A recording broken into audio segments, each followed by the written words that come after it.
Hello, and welcome to Press F to Discuss, a podcast where we play video games and then talk about them. I'm Jared. I'm Matthew, and today we are going to be talking about The Beginner's Guide.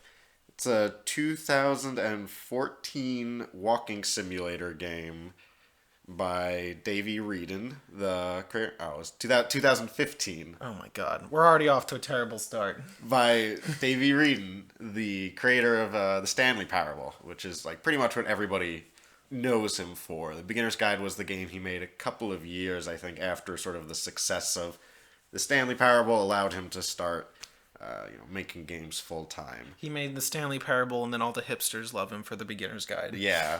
Well, there is, not a lot of people are of the opinion that the Beginner's Guide is they prefer it to the Stanley Parable, but both of us do actually. So I mean, they're not really that They're really very different games. I mean, I guess they're both kind of about game design. Yeah, but... they have the same. They're both about games, but in very different ways. Right, but in very different emotional and sort of metatextual ways. But anyway, I mean, so the name Walking Simulator is one that I don't necessarily love saying, but it's the name that it's the name that Steam Tags has. And yeah, it's the name of the genre now. If you're not going to call it that, what are you going to call it? Right, but it is, when we say walking simulator, we don't necessarily mean that in a derisive manner. It's just that a bunch of nerds got their hands on what the genre name should be early, and now we can't change it. Well, and I'm a genre purist. Yeah. So. Yeah, but I mean, all that means is a game where your primary function in the world is just to sort of ambulating. Yeah, walk and experience what the game designer. I mean, that's kind of a good place to start because so much of the game is about interaction just through walking.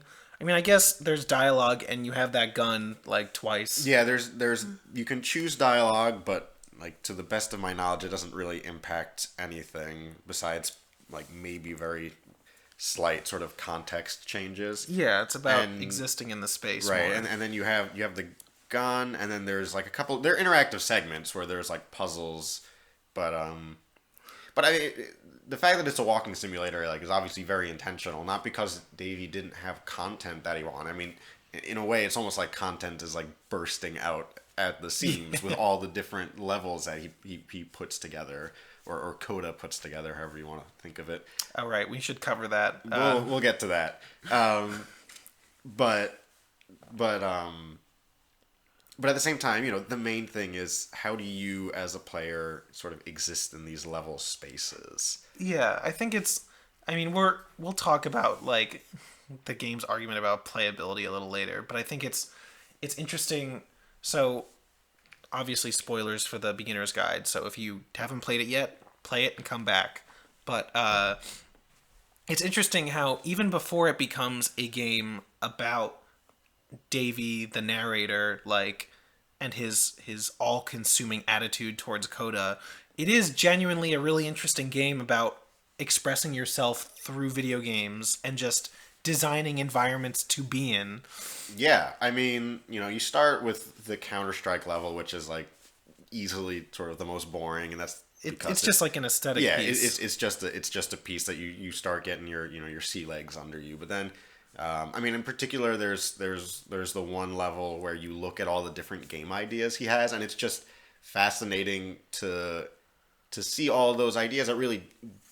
Whether or not they have any kind of deeper artistic meaning to them, those are all ideas that can't exist in a movie and can't exist in a book. It's something uniquely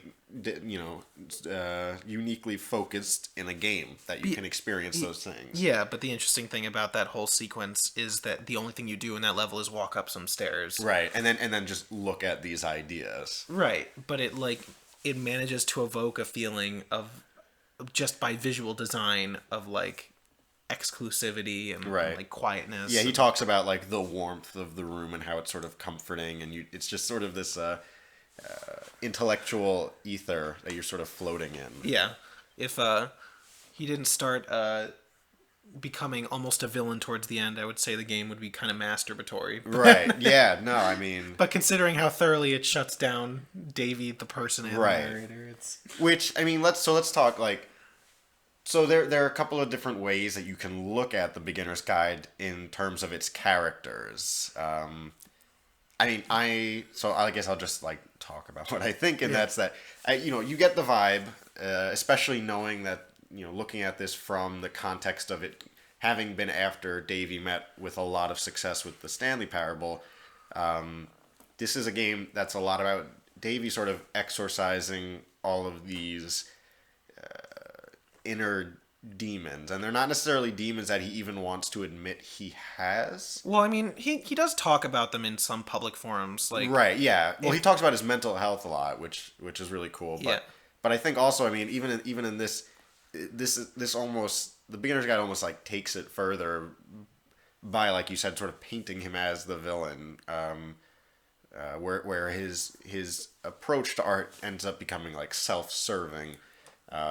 So I'm of the opinion that that's reflective of Davey rather than of some artificial like narrator persona that he wants to create. Well, yeah. So I think the narrator is in many ways actually Davey. Right. But to be clear, I don't believe that Coda is a person. Yeah, no, I think Coda. Well, I mean, I think Coda may be representative but of a person. Coda didn't literally design these games, Right, and then Davey stole them. steal them, and upload them in a Yeah. game that he then profits on. Yeah, there was a whole controversy way back when the game first came out about that, and that seems dumb. I mean, yeah, well, I think it is a testament to a degree of how well the game develops its existence. Is the fact that I mean, the first time I played it, I was naively I was like, so is this Coda person like a real person? Well, yeah, because it suckers you in. Like, Right. every element of that Counter-Strike map is designed to like sucker you in. Right. Like there's all sorts of like for all his clever bits and bobs, Davey just has a really strong understanding of like how to lower your guard. Like the fact that he opens up introducing himself by name. I think he identifies himself as the creator of the Stanley Parable. Yeah, right? he gives you his email. Yeah, he gives you his email. Like he expects you to like talk to him about this. Like it is actually real. It's almost like he basically like pulls you in by just assuming you're gonna want to do that. And I mean, and as sort of as a response to the fact that you like, oh, now I've got Davey's email that I can email him my thoughts about the beginner's guide. That begins automatically that process of not interaction, but sort of reeling you in. Yeah. To the fact that this is some kind of world that you're supposed to be responding to. And you have no reason to suspect that it's fiction. So like Right. for the bit you're suckered in until you realize how neatly it all fits together. Right. That, like, yeah. So Coda might be representative of a person, but I don't think Coda's real. Right. Relatedly, there is a developer named Coda who I don't think has anything to do Well, with yeah, Wreden. it poor fellow, I guess, is now just associated by name in this, Yeah. deep emotional conflict. But hey, check out his games if they're any good, I guess. I don't know. Yeah, so I mean, we've beat around the game proper a lot, but let's dig into it, I guess. So we can talk a bit about, we've talked about Davey being this sort of fictional narrator versus a real narrator, but let's talk about Davey in that process to becoming not the villain of the game, but right, like the central arc of the game. Right. Well, it's like we were talking about. It's interesting how naturalistic he comes across, and again, this is further suckering you into the idea that this is real. But the way that he speaks is so. As you're introduced to Coda's levels, he speaks about his experiences with them so naturally that you believe it's true. Like, he introduces you to the entering and exiting levels, and he says, I think these are what this mean, that Coda has a grand narrative weaving through his entire library of games. You don't know if that's true. And as the game progresses, it becomes increasingly clear that Davey might have no idea what these games are about. But because it starts simple and starts like, and is so genuine, you start believing him. Yeah, and I think it's part of the way the conceit works is the fact that for the most part, even like really serious gamers don't really like think about the meaning of a level design that much. And that's not to say they don't recognize like good level design, but it's that we just, I think, naturally don't necessarily read into it to They that don't think about degree. the person behind it. Right. And part of that, again, is Davey is able to make that fictional or not fictional mechanism work by the fact that he knows Coda in real life, ostensibly, and he knows sort of where Coda's coming from, and so that's where he begins to assign all these emotions to really, like I said, a levels that honestly you could argue don't carry any kind of deeper meaning. But Yeah. but but where Davey really starts to like assume control of that is where, I mean, well, like he literally starts assuming control. But He- you don't know that at right. the time. I mean, well, he'll even like say it, but it's mostly innocuous. Like the spaceship level where you come into this maze and Davey's like, here's this like maze or whatever. I'm just gonna skip you to the end of it. And so he just moves you to the end of it, and that's because like first person mazes kind of suck, and it's just not really worth your time. Like it's not going to really enhance your experience at all, so he just moves you ahead of it. Right. It's kind of neat how multi-purpose all those scenes are. Like, just the fact that just think about all the different things that accomplishes. One, it's immersing you in the idea that this is some weird thing that a person made. Like, he also mentions at some point in that level about how from a certain window you can see the skybox, and like it's this maze is just like another weird thing made by Coda. So one, it immerses you like in Coda's level as a thing that represents Coda, and then two, it also provides opportunity for Davey to kind of innocuously like lean into your natural tendency to want to play the game.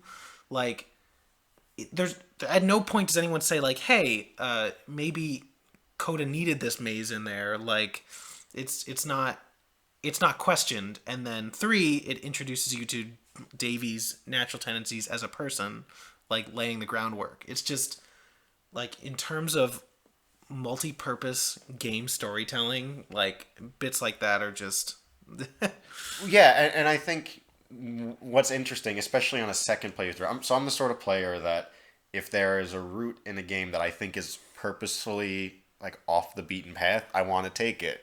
So after Davey transported me through the maze, I still like went back and I was like looked at all of the pieces of it. But then later when Davey transports you, like you hit that you hit the central column and it starts lifting you up and you can see the whole spaceship, and you can look down and you can think about the fact, and you see the maze and you see it from the top, so obviously it becomes a very simple maze when you're not in it.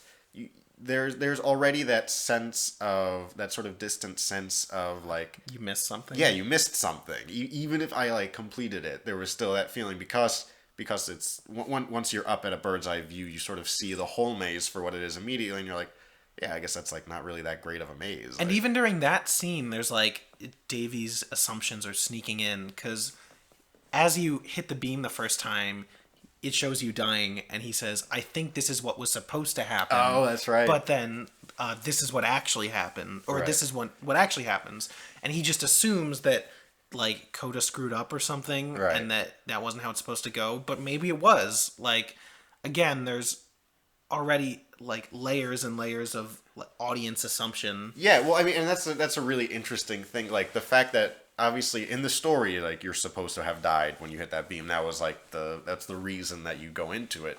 But I think that also subtly starts to bring in some of those ideas of what, like you said, like what a gamer assumes, how the sort of the framework that we go into a game with, and that we might approach level design with, where we just assign certain expectations to things, not because there's any kind of artistic meaning behind one way or the other. It's just because of how we're trained to imagine a game to work. Right. Yeah. And like our perception of games having like understandable endpoints just occurs more and more and more and more. So I guess it's worth talking about the lampposts. Okay. I guess that makes sense. Yeah. And When those first show up, those first show up in the level with the house in the white space. You go in the house, and then right? there's like a platforming segment beneath it. It's interesting. There's a whole platforming segment, and the first time you like try so hard, but you can just jump down to the bottom, and there's no consequences. Right. But anyway, you Which again is one of those assumptions that you might make as a gamer, like, oh, there is fall damage in this universe. Where yeah. there just might not be. But you so you get to the end, and you go through a bunch of doors, and you talk to a bunch of people, and you see the puzzle that shows up a bunch of times. You also see that three dotted symbol that I don't think ever gets explained. well, Davey specifically specific- mentions that. like how it doesn't get explained. Yeah. He wants to know it, right? Yeah, and Coda won't tell him. But you get to the end, and then there's just like a cozy little like neighborhood, I guess, and then there's a lamppost in the center, and it's the only time in the game that the lamppost looks like it's supposed to be there, and it's clearly just like aesthetic design. And then it's fascinating revisiting it and seeing how over the course of the game the lampposts increasingly look like they don't belong. Like there's the level where you end up at the end at a telephone booth. I think it's at the end of the prison levels, and like the telephone booth is clearly like the center of your focus, but then there's also just a lamppost there. Yeah. And then you go to like the snow level where you clean that house, and then Davey cuts off the game, not telling you at the time, and then there's just a door that leads to nothing. It's just a blank plane, and there's a lamppost there. Like, it's a really rare example of like, I guess Gone Home does this. Dear Esther kind of does it, but I'm a little middling on Dear Esther, but it's storytelling through visual design, like environmental design, like, and not like oh, there was a skeleton here and he died and I wonder what he was doing, that kind of environmental design, but like design that like subtly evokes a certain like this doesn't seem right. But because from the very start, like the first lamppost you see, Davey's telling you, like, I think this is like the start of an arc for Coda. Well, he specifically says like you'll start to see this a lot. And so it already sort of primes your expectations for what that lamppost means, and then subtly, Davey, the actual creator of the beginner's guide, starts to sort of upset those expectations by the fact that like the lampposts don't really make sense except in the way that like Davey, the narrator, wants them to make sense. Yeah, he sees it once and fixates on it. Right. Like the way that he sees the prisons and fixates on them. The puzzle. Yeah, there's this wonderful sentiment at one point where I think Davey says like maybe he just really liked making prisons or something like that, and it's Right. just because of the way it's been built up, it feels so powerful because it's like that's right. All this time, you just assumed you knew what this was about, and you apparently never did, based on the sucker punch of an ending. Yeah, and I mean, so another way that Davey overrides the whatever Coda / Davey's original goals was he'll mess with the games and playability, and so he does that with the maze. He does that also with he'll tell you the way to solve the puzzle. Yeah. He'll fast forward the time in the prison. He'll teleport you. Yeah, he'll teleport you to the maze. He'll fast forward through the prison. He'll allow you to up your velocity going up the stairs when like it slows to a crawl. And so all of those are, I mean, honestly, they're like they're quality of life fixes. Like nobody playing the beginner's guide really wants to sit in a prison for a full hour. You don't really want to, trudge up the stairs at however many pixels per minute you're going. They're all very sensible and seemingly innocent things that he does to just make the games a little bit more playable. But I think he sort of, because he does that and then later calls into question the motives of him manipulating a game's code, it does bring up like an interesting question about the playability of a game. And well, that's interesting, right? right, like how valid is it to make a game that's not like enjoyable to play. Well, it's I feel like the default assumption when you play a video game is I want to be entertained. And what's interesting is about the beginner's guide is how it proposes that a game might not be fun, but it might be an expression for like whoever's playing it, which is, interesting as someone who notoriously has difficulty with quote unquote unplayable games. Yeah. I've played The Path by Tale of Tales. I've played Pathologic. I don't remember who developed that. Ice Pick Lodge. Which is another one of those like inscrutable, incredibly difficult games that is supposed to be like rewarding. But it's just... Silent Hill arguably falls under that. Less so, but yeah, definitely to a degree. But it's just interesting because... As a player, what do you deserve, I guess, is sort of the question that you ultimately will pare down to, right? Right. It's like the assumption that you deserve to know what's going on. And you deserve to know what's going on, and you deserve to have it given to you in a way that's like enjoyable to do and not like absurdly time-consuming or mind-numbing to do. Right. And as a product, I guess that's true because like video games have been like products for so long. Commodified. Yeah, but like this proposal of an alternate kind of game where it's a form of self-expression says like, oh, this wasn't designed for you. This was designed by a person. And maybe that person's vision didn't include anyone seeing what was behind that door. Or like, and it's just, I really love the scene where you walk into a room and then Davey removes the walls for you. And then you see the whole giant mess of hallways and mazes that you just can't access playing the game. And it takes on a different meaning the second time through. But just, like, there are worlds out there that weren't meant for you. Like, they're not your place. And obviously that extends outwards to, like, Davey's desire to, like, know Coda, to, like, win his interaction with him, like it's some kind of game. Like, there's going to be parts of people you don't know, and people express themselves through games, so it's fine if you don't understand all of them. Yeah, it's not your right to have a game that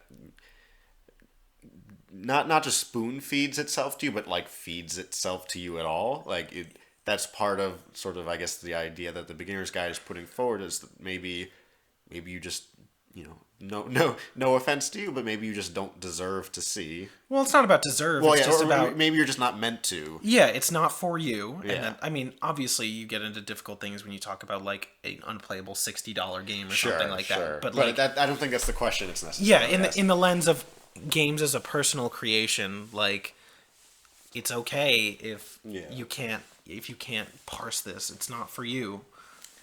But I mean, because we as beings that constantly try to seek out meaning, I think Davey kind of makes us fall, into the idea that we should, like he does, that we should be able to see those things, and that's why. Well, that interaction with a piece of art can be won. Like you should deserve to see. It's interesting. It's kind of I never thought about this before, but it's kind of Undertale-y. Like Undertale has a notorious through line about doing horrible things just for the sake of quote seeing it all and like beating everything, to the point that it actively accuses the player of doing stuff like that when they get to a certain point. Spoilers for Undertale, I guess, too. Well, I'm very vague about what they are. Yeah, no, true. We will talk about Undertale at some point. It's gonna happen. I just have to get Matt to fucking play it. Yeah, that'll come first. Yeah. But it's just the idea that like there could be a way to engage with a game that's more than win-lose. Like there's something like many Coda's games outside of Davey's intervention don't have win conditions. They're just something that you experience and then you move on from. Like they end, but you don't win them. But that's not the way we're trained to engage with stuff. Yeah. Like, but this alternate proposal that, like, it could just be something you experience and then you're done with is interesting.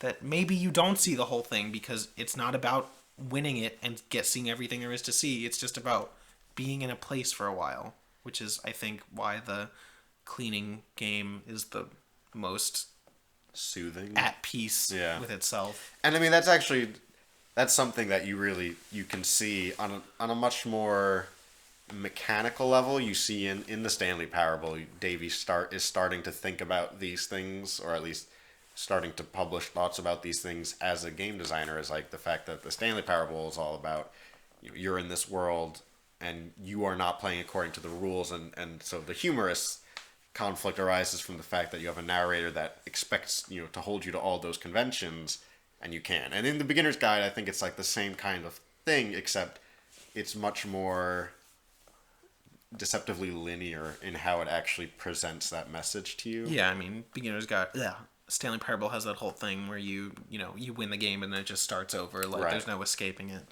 So that's interesting. But yeah, it's just a refreshing take on video games. Right.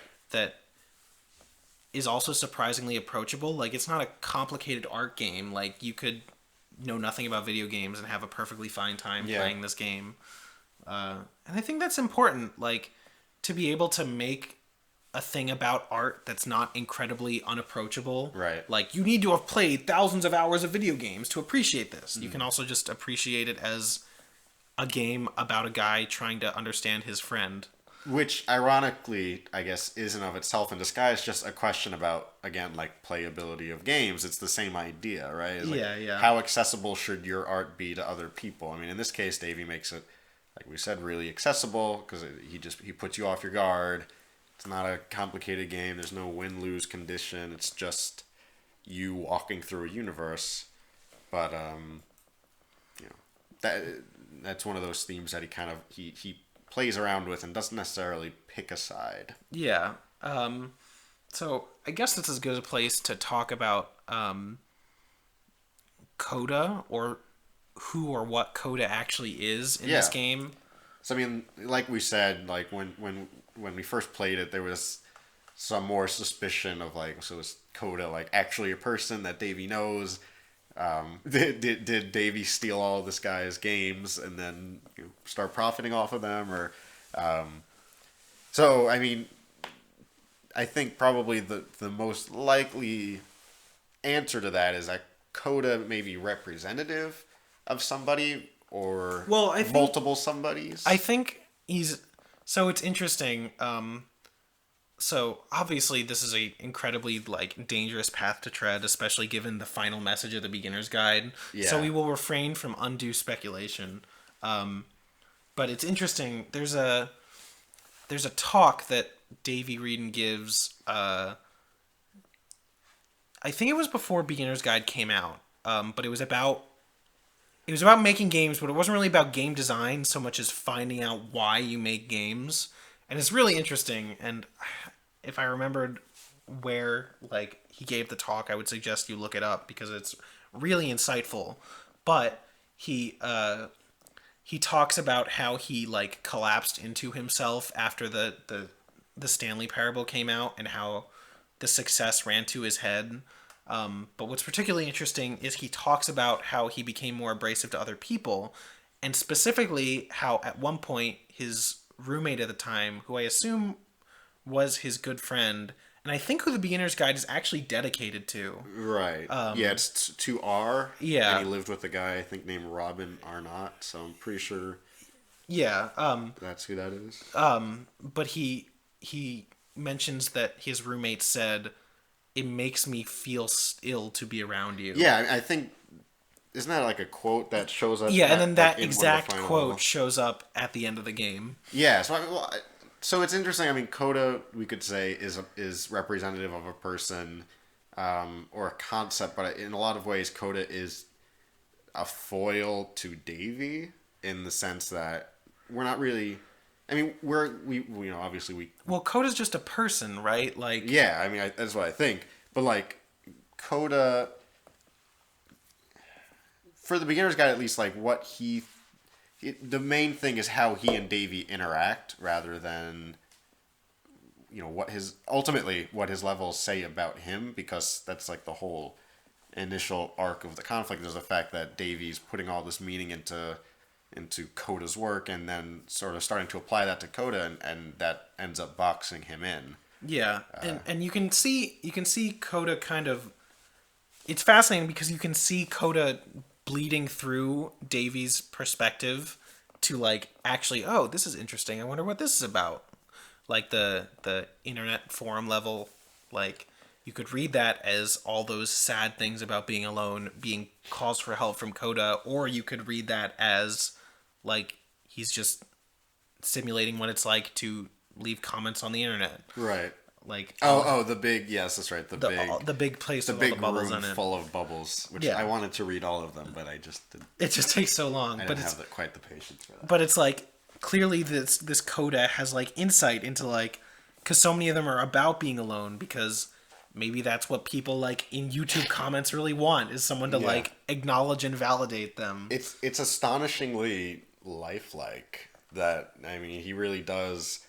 Whoever created all of those comments, it's just one person, but whoever did, like, they really do feel representative of what I would imagine sitting in a courtyard full of anonymous bubbles of thought would be like. Yeah, and through that stuff and through other things, you start to realize how much of Coda's interior life Davey just has no clue about, and you notice specifically that Davey doesn't draw attention to them because he can't handle that he doesn't understand it. Yeah, and so it, instead of, I mean, like that level where you can't see all of those, or you can see all of those places you can't get to, Davey doesn't care about Coda for the sake of Coda. Davey cares about Coda for the sake of knowing.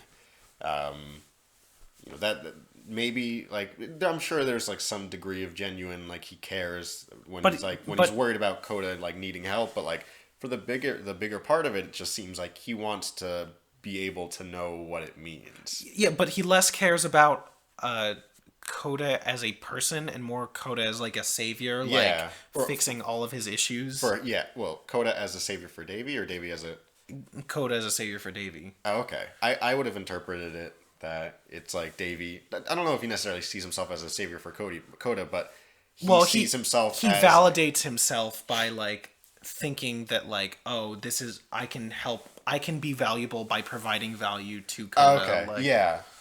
Like, I know what he needs, and so he, begins to act on this stuff, and he talks about like, oh, I gave the games to some friends, and they really liked them, and then Coda says, Coda's like hurt by the fact that like maybe they weren't for those people. Yeah, and like it's just a fascinating dynamic, and there's a couple bits that are just straight up ignored that recur repeatedly that become more and more like obvious, like the 3 dots. That like there's the wonderful line about I wanted him to tell me what the dots mean, and he's never mentioned the dots before, but it just says he knows that you've seen them. Yeah, and he just says like I wanted him to tell me what the dots mean, and he knows that you're thinking about them. Yeah, but he won't acknowledge them. Or there's a wonderful scene that never comes up and is never directly mentioned, but the foggy level where you run across the voice that says it'll help you find the machine of creativity or whatever it is, and you break down the walls and there's one more prison and you walk to the end, and during this whole sequence you can hear a woman crying, but you break through the walls and then you get to the end, and then there in that prison is the only human-looking person in the game, and it's really like fully human in the sense, because like you see some bodies that have like TVs on their heads. Yeah, they're not box-headed. Like right. It's really unsettling. Which I actually didn't see it both times that I played, but now Jared, we went through it and he showed it to me. I was like, I just never saw it. But it's weird because the Beginner's Guide constantly had been up until that point a game where you didn't see people like that. Yeah, so it's almost like the most human perspective you've gotten thus far, and Davey just does not acknowledge it. Right. Like in fact, the way it cuts off, similar to the way it cuts off in the cleaning level where the music just stops, makes you think that maybe the level went on longer, but Davey cut it off because he didn't understand it. Right. And, it could be any number of things, like like Coda is transgender or something. Who knows? But the point Right, being because it's a woman. yeah, And Coda, and I think, Coda is always referred to as a him, and Davies met Coda in person several times, so I don't know what was up with that, but it's just one more thing that Davy just doesn't understand and has no way to explain, so he just brushes it aside. Yeah, because I mean, obviously, like here he is talking about like the meaning of the switches and the meaning of the light post. Like that he would have talked about it if he could assign some meaning to it. If he could assign some meaning to the fact that there's this girl. I mean, does he talk at all about the fact that the voice is Nope, a girl? never acknowledges it. Yeah, so he just it's like one of those times where he by refusing to acknowledge it, it's almost like he's calling more attention to it by that exception. Yeah, it's interesting because it's almost like there's a fear there, like if by acknowledging it he will have to acknowledge that he doesn't understand Coda properly, which he knows, like, based up from the start of the game, he's obviously building up to that moment where it's revealed, and he obviously has to try harder and harder to not acknowledge the fact that he has no idea what Coda actually wants. Right. And so it's just this great tension builder of, like, something's wrong here. Like, I don't quite understand. It's just so well put together. Yeah. Yeah, so it's interesting how Coda's personality bleeds through, and especially at the end where the levels almost become direct messages to Davy, like angry direct messages. Like there's the bit where you have to quote unquote start up the machine that stopped working, the creativity machine, and afterwards you go out to address a crowd about how it's failed you, and you have to choose between my friends or my followers, and it's clearly like Coda's trying to get something across, but Davy just won't get it. Like he refuses to look inside himself or like be self-aware until that brilliant sequence at the end where there's like three things in a row that are basically impossible. There's the invisible maze. Right, invisible maze. There's the number code. There's the number code. There's the combination that is completely random. And there's the locking door puzzle one more time where the lever on the inside is not there. Oh, right. So you have to forcibly open it. And at this point, it's like the I don't want to see you anymore message is hidden behind all those. It's like a desperate plea, like, please just stop doing this. Right. Like, you don't have to break these games anymore. Please just, like, don't take this from me.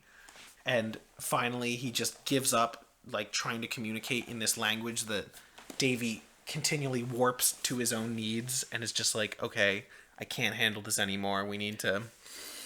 Which is where the game really, like, leaves off, I think. Yeah, well, I mean, the game leaves off with Davy reflecting on how he's never not needed validation, which is the first time he really properly talks about what he needed, as opposed to just letting that fill in through the gaps, which is interesting. Like, I don't know, if now it would hurt as hard if I played through it for the first time, but, like, getting to that sequence for me when I first played the game was just such a gut punch. Like just, you obviously saw something bad was coming, but like this particular angle of like, because there's obviously a certain degree of genuineness. Like Davy does care about Coda, but only in an incredibly toxic way. Right. And at the end, he hopes that Coda's okay, but it's too late. Like he's and it's always, like I said, been funneled through that sense that he cares about Coda, but mostly for his own sake rather than for Coda's sake. Right. It's just a really fascinating way of like, for the indirect view of Coda's character we get. All we've gotten is like the level design and what we parse and what Davy tells us. And this is the only time that Coda communicates directly to Davy and by proxy the player.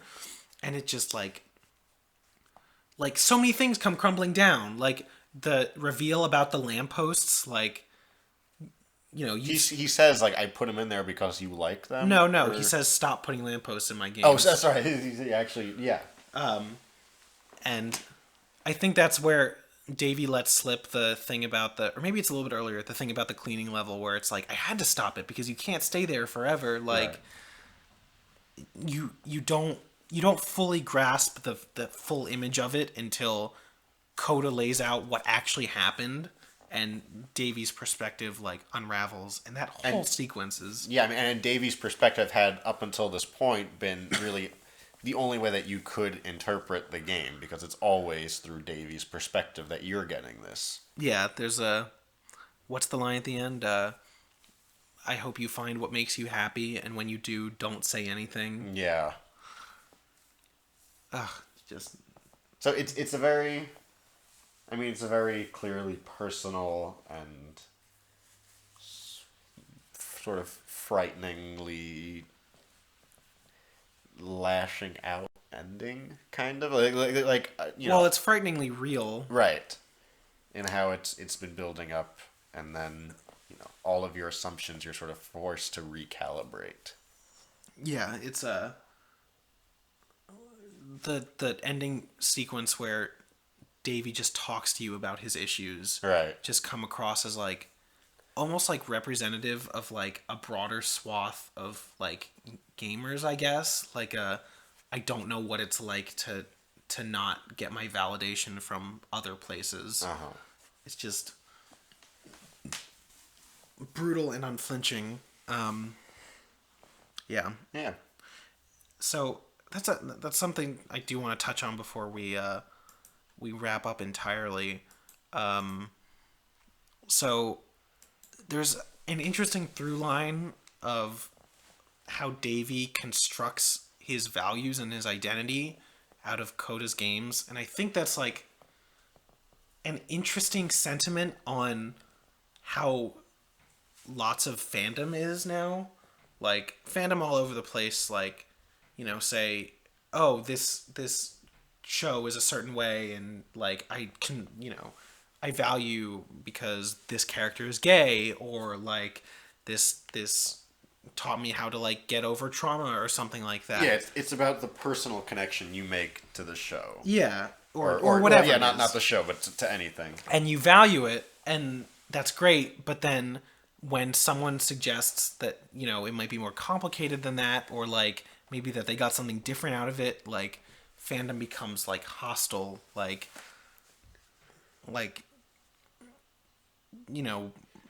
attacking people who like draw a fat character thin. Or, Yeah, because there's a sense that by taking away that experience, you've somehow taken away from their value, their as a their person. ability, yeah, and from their ability also to draw that message out of a piece of work. Right. I mean, I guess that's kind of signaled a little bit in the my followers versus my friends line, I think, and that it's an idea that when you are this popular figure, how close can you really be with the people who consume your art? It's always going to be sort of an unbalanced relationship, and that's something I think that probably famous people probably feel, both in the sense that they are more powerful than their followers, and then also in the sense that whatever they consume, it's still the same unbalanced relationship where you can't. You feel like once you've played a game or some other piece of work and like you appreciate it, you feel like you know a person, and I think that's kind of there's assumption there. Like Davey assumes that he knows Coda, right.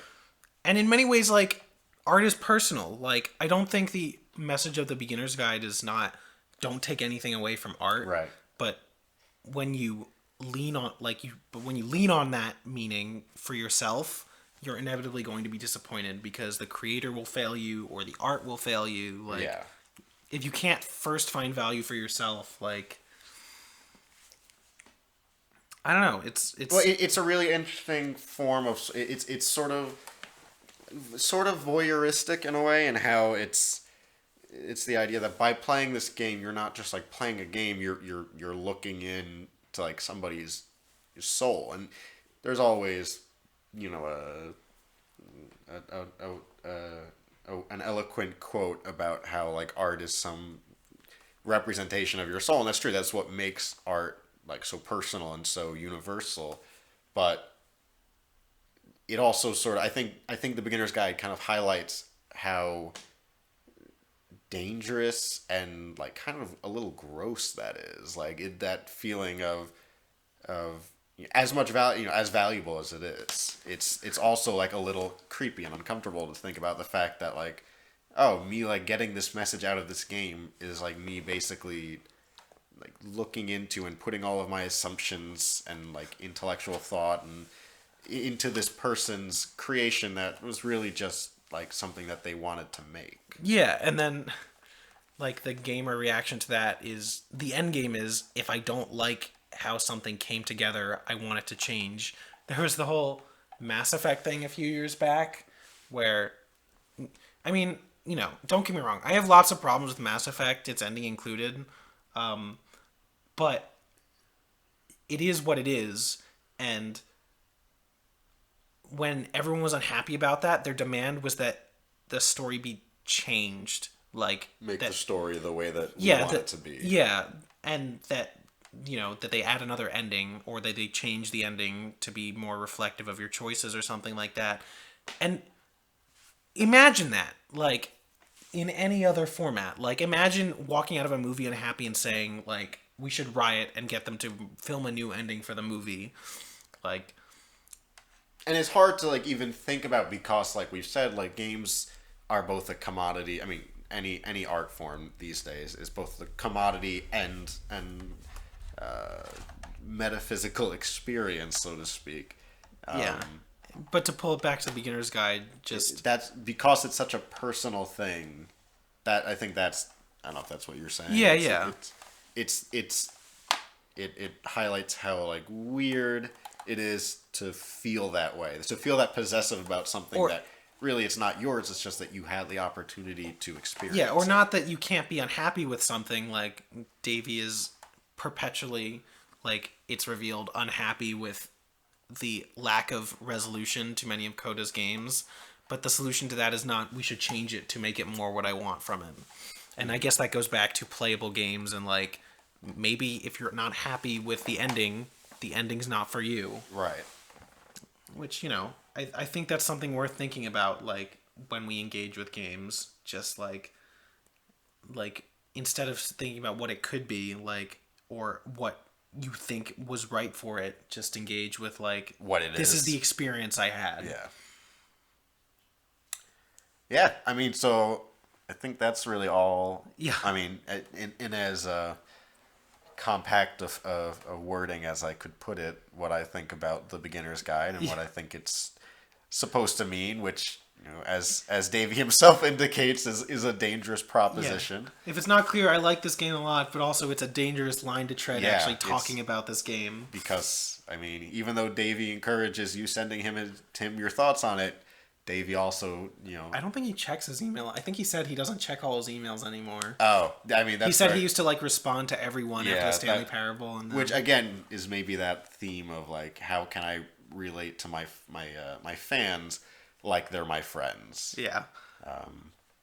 But yeah, if it's not clear, I really like this game a lot, and I think There's a lot to take out of it. Yeah, for sure. it's like a huge thing for gaming as a whole, and you probably should have played it if you're at this point in the podcast. But if you watch somebody play it, it's like I think a reasonable. it's not the same thing, but it's not. a close enough approximation. Yeah, if you're a person that doesn't want to spend the $5 or whatever. I think it's 15 or 20. Oh, or maybe it's 10. Whatever. It's not that expensive. However much it is. Yeah. For the experience. But if for some reason you're here and you still haven't played the game, like, play it. And try not to think too much about all the things that we've just said. Yeah. Instead, go into it with a blank mind. It's perfectly fine if you get something different out of it. Yeah. That's how art works. So, I mean... Yeah, so I think that'll do it for this episode. Join us next week, where we'll be getting into depth with into some post-apocalyptic capitalism simulators. Anyway, I'm Jared, I'm Matthew. and this was Press F to discuss.